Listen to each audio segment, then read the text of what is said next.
Bismillahirrahmanirrahim. Assalamualaikum warahmatullahi wabarakatuh. Kaifahalukum anak-anak Ustadz? Semoga dalam keadaan sehat walafiat dan dalam rahmat Allah subhanahu wa ta'ala. Amin ya rabbal alamin. Anak-anak Ustadz yang soleh dan soleh, hari ini kita akan lanjutkan pembelajaran kita, yaitu pertemuan keempat. Baik, anak Ustadz yang dirahmati Allah subhanahu wa ta'ala, sebelum kita mulai pembelajaran pada hari ini, marilah kita berdoa. Bismillahirrahmanirrahim. Rabbi zidni ilman warzuqni fahma. Ya Allah, tambahkanlah ilmu kepada hamba dan anugerahkanlah pemahaman yang benar. Amin ya rabbal alamin. Baik anak Ustadz yang dirahmati Allah subhanahu wa ta'ala, langsung saja ke pertemuan pada hari ini. Nah, pada hari ini, pertemuan keempat, kita akan menjawab latihan pertemuan lalu, ya. Nah, selanjutnya kita akan mengetahui tentang sendi dan otot, lanjutan dari materi minggu lalu.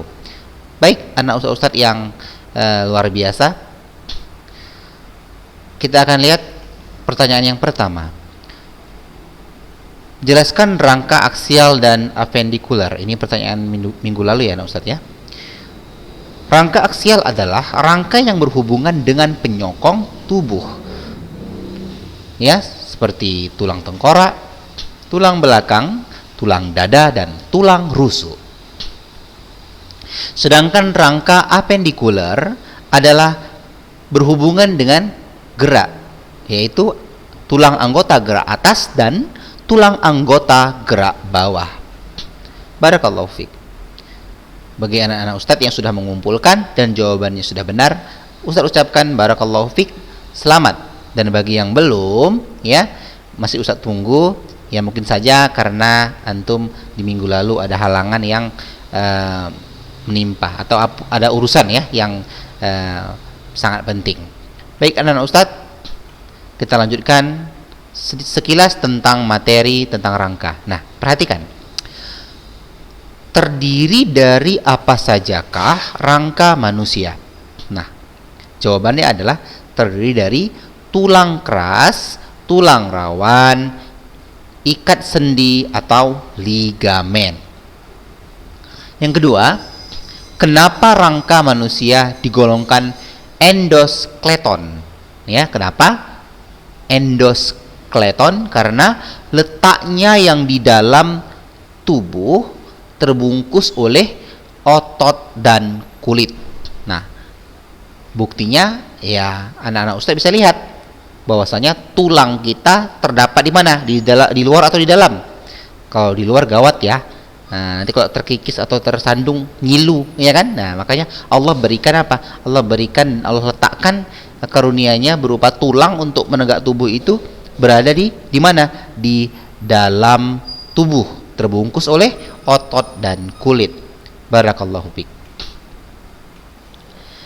Anak-anak Ustadz, bentuk tulang ada beberapa. Ini sekelas materi minggu lalu ya. Tulang pipa contohnya tulang lengan atas, tulang hasta, ini tulang anak Ustadz ya. Baik, tulang hasta, tulang pengumpil, tulang kering, tulang betis, tulang telapak tangan, tulang ruas jari kaki dan tangan, dan tulang selangka. Nah, itu contoh dari tulang pipa. Tulang pipih contohnya tulang dada, tulang rusuk, tulang belikat, tulang tengkorak, tulang panggul, tulang kemaluan, dan tulang duduk. Ini bentuknya pipih ya. Yang bentuknya tulang pendek disebut dengan tulang pendek. Contohnya tulang pergelangan tangan dan kaki, ruas-ruas tulang belakang, dan tulang tempurung lutut. Bagaimana anak-anak Ustadz? Sudah paham tentang bentuk-bentuk tulang dan contohnya? Insya Allah sudah paham. Baik, kita lanjutkan. Ya, mana tadi anak Ustadz ya? Nah, ini sudah lewat. Ini sudah kita belajar ya minggu lalu ya. Baik, kita akan masuk ya pada hari ini, yaitu hubungan antar tulang atau disebut dengan sendi atau artikulasi. Nah, Artikulasi atau persendian itu dibagi menjadi 3. Yang pertama adalah sinartrosis, yang kedua amfiartrosis, dan yang ketiga adalah diartrosis. Kalau Ustadz mengingkatnya SAD, SAD.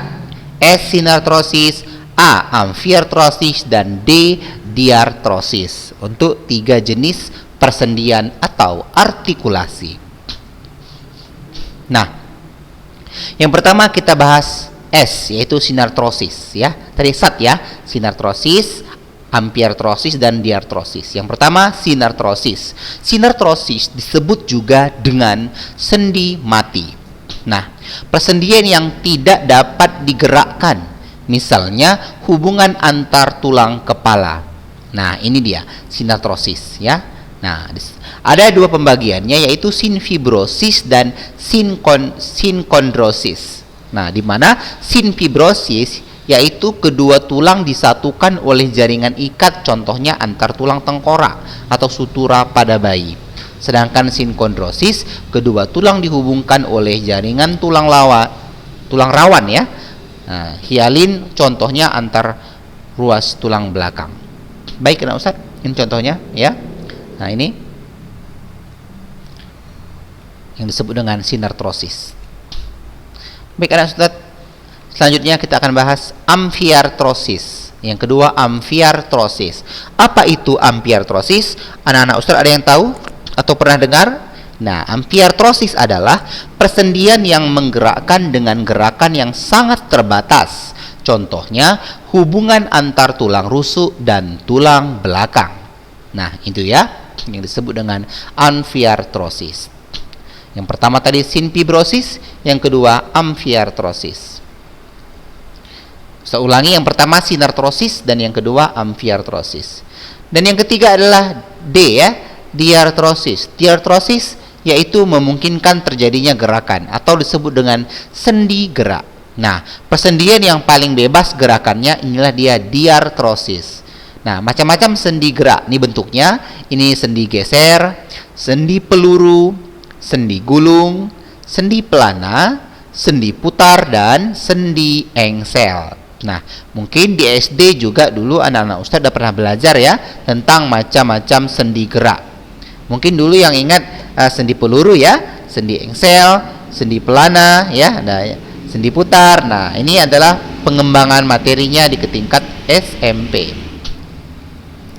Anak Ustadz yang dirahmati Allah, perhatikan penjelasan berikut ini. Jenis sendi berdasarkan arah pergerakannya, yaitu yang pertama sendi engsel. Sendi engsel yaitu sendi yang memungkinkan terjadinya satu arah pergerakan saja. Jadi arahnya satu ya, satu arah. Biasanya sendi engsel hanya bisa ditekuk atau diluruskan. Contohnya sendi engsel yaitu sendi pada tulang lutut dan siku. Nah, misalnya pada siku, kita ambil dulu siku tangan ya. Kalau kita gerakkan anak Ustadz, ambil tangannya ya, tengah-tengah ada siku. Nah, coba gerakan satu arah, yaitu namanya sendi engsel. Pada sikunya, pada lutut, tempurung lutut ya. Nah, coba digoyangkan kakinya. Nah, itu namanya sendi engsel. Selanjutnya sendi pelana. Sendi pelana yaitu sendi yang memungkinkan terjadinya dua arah gerakan. Jadi arahnya berapa? Dua. Kalau tadi engsel satu arah, sendi pelana dua arah. Contohnya sendi pelana yaitu sendi pada ruas telapak tangan. Pada ruas-ruas telapak tangan itu disebut dengan sendi pelana. Selanjutnya sendi peluru, yaitu sendi yang memungkinkan terjadinya pergerakan ke segala arah. Contohnya sendi peluru yaitu sendi pada tulang paha dan bahu. Nah, pegang bahunya, coba diputar-putar ya, itu namanya sendi putar. Arahnya segala arah. Engsel satu arah, pelana dua arah, sedangkan sendi peluru ya, mohon maaf, sendi peluru ya, peluru ke segala arah. Selanjutnya sendi putar, yaitu sendi yang memungkinkan terjadinya gerakan salah satu tulang yang berputar terhadap tulang yang lain. Contohnya sendi putar yaitu sendi pada tulang atlas. Nah, Sendi putar nih dekat leher ya. Coba diputar kepalanya, diputar. Nah, itu namanya sendi putar ya. Nah, baik. Selanjutnya sendi geser, yaitu sendi yang memungkinkan gerakan tulang yang satu menggeser pada tulang yang lain. Contohnya yaitu persendian antar tulang karpal dan tulang belakang. Selanjutnya, sendi gulung, yaitu sendi yang hanya memungkinkan terjadi sedikit gerakan dan dapat mengitari poros. Contoh sendi gulung diantaranya tulang pengumpil ini ya, dan dengan tulang hasta. Baik, kita lanjutkan. Inilah dia ya, contohnya sendi putar tadi ya. Nah, seperti kita memutar leher ya. Nah, sendi engsel ini pada siku ya. Sendi geser pada tulang belakang, dan sendi peluru misalnya pada pinggul ya. Nah, pada sendi peluru, pada ini juga bisa sendi peluru ya, pada ini bahu ya, yang tangannya diputar-putar ya. Baik, kita lanjutkan. Gerak karena adanya persendian, perhatikan. Nah, ada istilah yang disebut dengan ekstensi. Ekstensi yaitu gerak meluruskan, lawannya adalah fleksi. Ekstensi lawannya fleksi, yaitu gerak menekuk, membengkok. Misalnya gerak siku, lutut, dan ruas jari. Nah, jadi ekstensi ini geraknya meluruskan, sedangkan fleksi dia membengkok. Jadi ekstensi lawannya fleksi. Selanjutnya abduksi. Abduksi yaitu gerak menjauhi badan. Misalnya tangan kita ya, kita gerakkan menjauhi badan, lawannya adalah adduksi. Abduksi lawannya adduksi ya, yaitu gerak mendekati badan. Kalau menjauhi namanya abduksi, sedangkan mendekati namanya adduksi. Nah, kita lanjutkan. Ada depresi. Ini depresi bukan depresi jiwa ya, Ustadz ya, tapi istilah dalam persendian. Depresi gerak menurunkan, sedangkan gerak mengangkat yaitu gerak elevasi ya. Gerak depresi gerak menurunkan, sedangkan gerak elevasi adalah gerak mengangkat. Selanjutnya ada istilah supinasi. Supinasi gerak menengadahkan tangan ya, tangannya ditengadahkan. Lawannya adalah pronasi. Supinasi lawannya pronasi. Pronasi apa itu? Menelungkupkan tangan. Paham ya? Kalau supinasi dia menengadahkan kayak seperti orang meminta ya. Pronasi menelungkupkan tangan ya. Nah, mana yang lebih baik, menengadahkan atau menelungkupkan? Menelungkupkan ya. Memberi lebih baik daripada menerima. Nah, inversi lawannya apa? Eversi. Inversi itu gerak memiringkan telapak kaki ke arah dalam tubuh, sedangkan eversi gerak memiringkan telapak kaki ke arah luar tubuh. Kalau ke dalam namanya inversi, kalau keluar namanya apa? Eversi. Ini anak-anak Ustaz, istilah-istilah ini dihafal ya.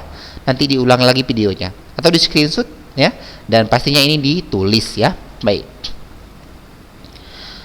Anak Ustaz, kita lanjutkan. Gangguan dan kelainan pada tulang. Gangguan dan kelainan pada tulang sebagai berikut. Ada istilahnya fraktura. Fraktura nama lain patah tulang ya. Nah, ada fraktura terbuka, ada fraktura tertutup, remuk dan retak ya. Nah, baik, fraktura namanya patah tulang. Nah, bisa kembali tersambung seperti sedia kala. Bisa? Ya, kalau dalam pengobatannya secara alternatif atau secara medis ya, mungkin bisa disembuhkan insyaallah. Gangguan persendian. Ada namanya dislokasi sendi atau terkilir ya. Nah, ada namanya ankilosis, yaitu sendi yang tidak bisa bergerak. Ada namanya artritis, radang sendi, artritis. Ada namanya gout arthritis ya, yaitu asam urat. Ya, gout arthritis yaitu asam urat. Pernah dengar kan asam urat? Ya. Gangguan lain misalnya mikrosepalus, osteoporosis, dan rakitis ya. Gangguan pada ruas tulang belakang ada lordosis, skoliosis, dan kifosis. Baik, nah Ustaz, ini tadi fraktura patah tulang. Ada fraktura terbuka ya, terbuka seperti ini. Sedangkan fraktura tertutup itu seperti ini ya. Tulang yang patah menyeruak keluar dan menembus kulit. Sedangkan tulang yang patah tidak sampai menyeruak ke keluar namanya fraktura tertutup. Patahnya di dalam. Kalau sampai keluar menonjol tulangnya, itu namanya fraktura terbuka. Wah, seram ya. Maka anak-anak Ustadz hati-hati kemanapun berada, ya bermainlah. Kalau bermain yang aman. Kalau jalan-jalan, mau pergi keluar rumah, baca doa supaya apa? Supaya dilindungi Allah, ya dimanapun kita berada. Amin ya rabbal alamin. Kita lanjutkan. Nah, lordosis tadi bagian gangguan tulang, yaitu pada tulang belakang. Ini kita masuk pembahasan lordosis. Ya mohon maaf ini agak disensor fotonya. Nah, lordosis itu bengkoknya kemana? Ke depan, ya. Tulang bengkok ke depan. Jadi tulang belakang. Tulang yang mana? Tulang belakang. Ya, nah Ustadz ya. Kita bahas tulang belakang ini. Tulang belakang bengkok ke depan itu namanya lordosis. Ya, tulang belakangnya ini bengkok ke depan. Perhatikan ya. Nah, perhatikan. Ya, membentuk lekukan. Kenapa? Karena bengkok. Itu kelainan pada tulang disebut dengan lordosis. Sekali lagi, lordosis adalah tulang belakang membengkok ke depan. Kita lanjutkan. Ada skoliosis. Skoliosis ini kelainan pada tulang belakang juga. Dia bengkoknya kemana? Kalau tadi lordosis bengkoknya ke depan, skoliosis bengkoknya ke samping, baik samping kiri maupun samping kanan seperti ini ya. Kalau dia normal seperti ini, kalau dia terkena skoliosis ya, dia seperti ini. Baik. Paham enggak Ustadz ya? Selanjutnya kifosis ya. Kifosis ini tulang belakang juga bengkoknya kemana? Ke depan udah, ke samping udah. Berarti yang belum ke belakang ya, bungkuk ke belakang. Nah, jadi bengkok ke belakang namanya apa?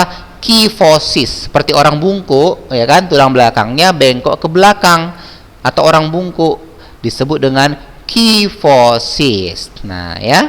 Baik, kita lanjutkan. Selanjutnya rakitis.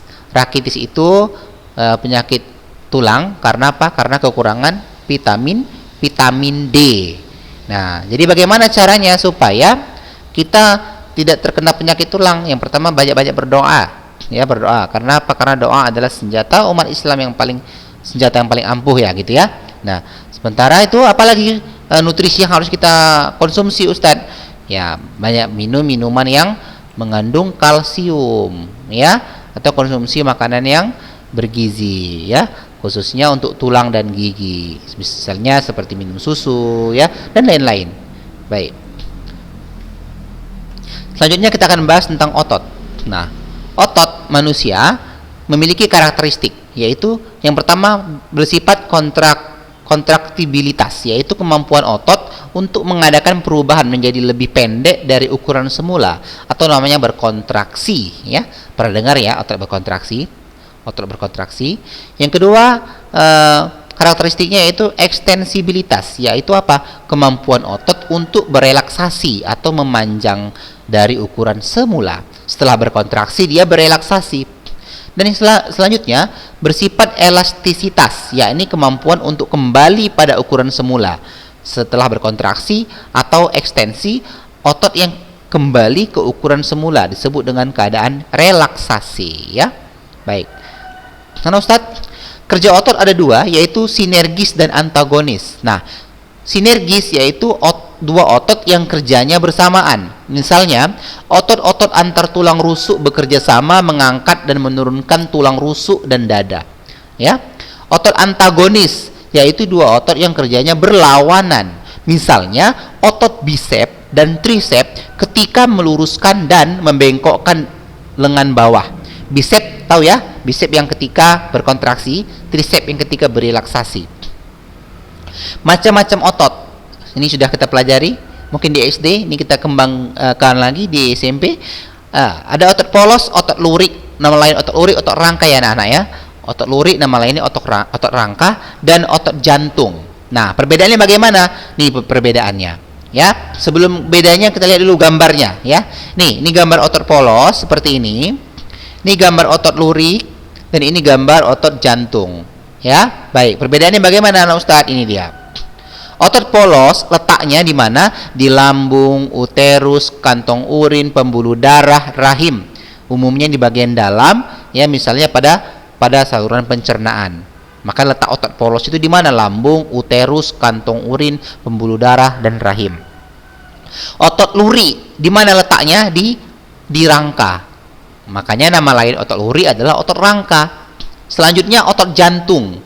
Ya, di mana letaknya? Di dinding jantung, ya. Ya, yang letaknya di dalam-dalam misalnya di saluran pencernaan itu adalah otot polos, yang di rangka namanya otot luri atau otot rangka, yang di jantung namanya otot jantung.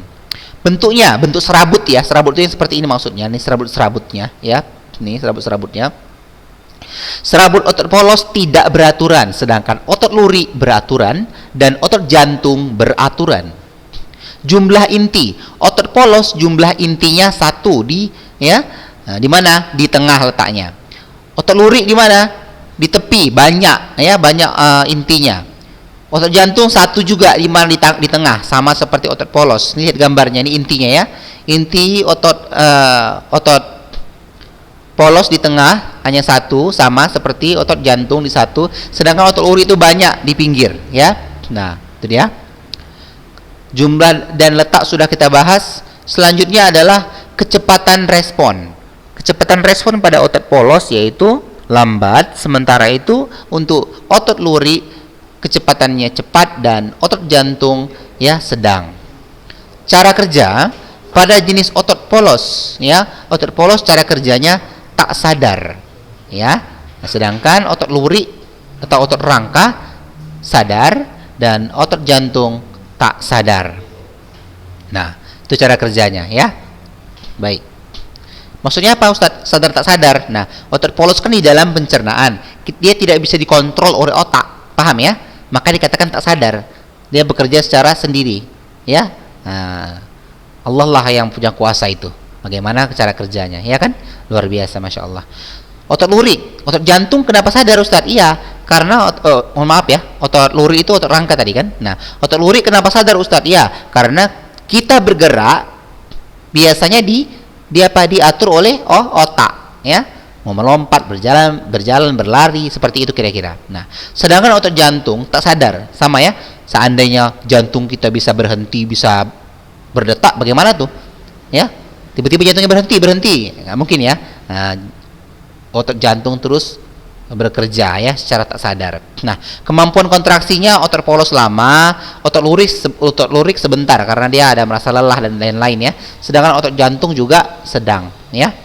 Tergantung kalau kita misalnya apa? Misalnya kita berlari nih, terlalu capek, terlalu lelah misalnya kan.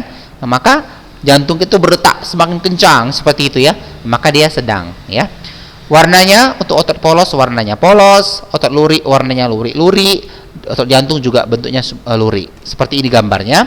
Ya, ini gambar otot polos, ini otot rangka dan otot jantung. Jangan lupa ini digambar ya, anak-anak Ustadz ya. Nah, khalas, sudah selesai pembelajaran kita hari ini. Masya Allah, tabarakallah, sudah selesai anak-anak Ustadz. Sekian, mudah-mudahan banyak manfaat yang diambil ya. Terutama nih tentang stamina tubuh ya, tentang rangka, tentang otot. Nah, gerakkanlah otot-otot kita ini ya untuk hal-hal yang baik. Rangka-rangka kita berjalanlah, bergeraklah untuk hal yang baik ya. Mudah-mudahan apa yang menjadi aktivitas kita diberikan rahmat oleh Allah Subhanahu wa taala. Amin ya rabbal alamin. Nah, terutama untuk rangka ini tidak ada nih anak-anak Ustadz ya, manusia yang muda terus ya, tidak ada yang kecil terus, semua mengalami pertumbuhan. Yang muda menjadi tua ya, yang tua akhirnya nanti kembali kemana? Kembali ya ke asalnya, masuk ke alam kubur ya, dan akhirnya sampai ke akhirat ya kan. Kenapa? Karena semua tidak ada yang abadi. Tulang-tulang kita ini, tulang belulang semua ini akan apa? Akan hancur, akan habis ya di telan bumi. Ya, jadi oleh sebab itu anak Ustadz, mulai hari ini ya banyak berbenah diri, terutama ya untuk menjaga kesehatan ya, menjaga ibadahnya ya, rajin olahraga ya, dan berbuat segala kebaikan. Barakallahu fikum. Ustadz tunggu foto rangkuman catatan pada hari ini, karena pada hari ini tidak ada kuis, yang ada hanya foto bukti ada anak Ustadz mencatat atau merangkum materi pada hari ini. Jangan lupa kirim ke nomor Ustadz. Masih ingat nomor Ustadz ya? Nah, ini yang ingat nomor Ustadz ini, Ustadz kasih hadiah nih. Hadiahnya doa selamat dunia akhirat insyaallah ya. Baik, jangan lupa kirim ke 0813 7044 8336. Barakallahu fikum, jazakumullah khairan. Assalamualaikum warahmatullahi wabarakatuh.